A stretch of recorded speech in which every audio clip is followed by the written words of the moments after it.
যারা এত বছর ধরে, গত 16 বছর ধরে এই জেল জুলুম, অত্যাচার, গুম খুন এবং হত্যার সংস্কৃতি বজায় রেখেছে, তাদেরকে কারাই বাংলাদেশ থেকে সেফ এক্সিট দিয়েছে, তাদেরকে খুঁজে বের করতে হবে। কাদেরকে ক্যান্টনমেন্টে আশ্রয় প্রশ্রয় দেওয়া হয়েছে, কারা এদের সাথে জড়িত, তাদেরকে খুঁজে বের করতে হবে। পৃথিবীর ইতিহাসে আর কোথাও নেই একই সাথে শিক্ষক, বুদ্ধিজীবী, অভিনেতা, নায়ক, পেশাজীবী, শ্রমজীবী একই সাথে ফ্যাসিস্টের পা চেটেছে। আজকে আমাদের সময় এসেছে তাদেরকে খুঁজে বের করা। যেই ডাক্তার সেদিন আহতদেরকে চিকিৎসা দেয়নি, যেই জনগণের পয়সার কেনার বুলেট যাদের দরকার ছিল, যেই বিজিবি থাকার দরকার ছিল সীমান্তে, তাদেরকে ডেকে এনে তাদেরকে দিয়ে কারাগুলি চালিয়েছে, তাদেরকে খুঁজে বের করতে হবে।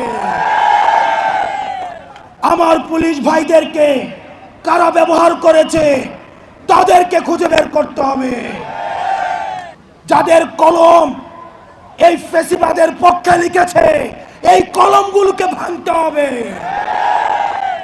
যেই যার জিহ্বা এই ফ্যাসিবাদকে সমর্থন জুগিয়েছে, এই জিহ্বাগুলোকে আটকাতে হবে।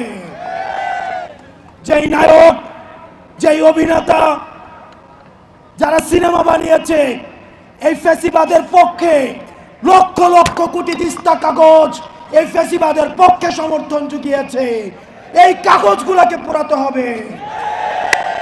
প্রিয় সহযোদ্ধা, আমরা দেখেছি গত 16 বছরে আলেম ওলামাদেরকে, যারা গণতন্ত্রের পক্ষে কথা বলেছে, যারা গণতন্ত্রের পক্ষে কথা বলেছে, তাদেরকে যখন জেলে নিয়ে যাওয়া হতো, তাদের কোমরের রশি বেঁধে তাদেরকে জেলে নিয়ে যাওয়া হতো।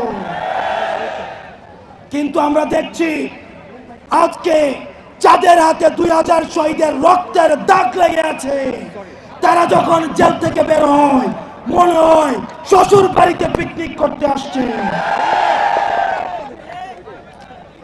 আমরা খবর পেয়েছি ক্যান্টনমেন্ট গুলাতে, জেলখানাগুলোতে নাকি রাতের বেলায় ব্যাডমিন্টন খেলার আয়োজন করা হয়। প্রশাসন, পুলিশ প্রত্যেকটা স্তরে স্তরে এই ফ্যাসিজমের আখড়া গড়ে উঠেছে।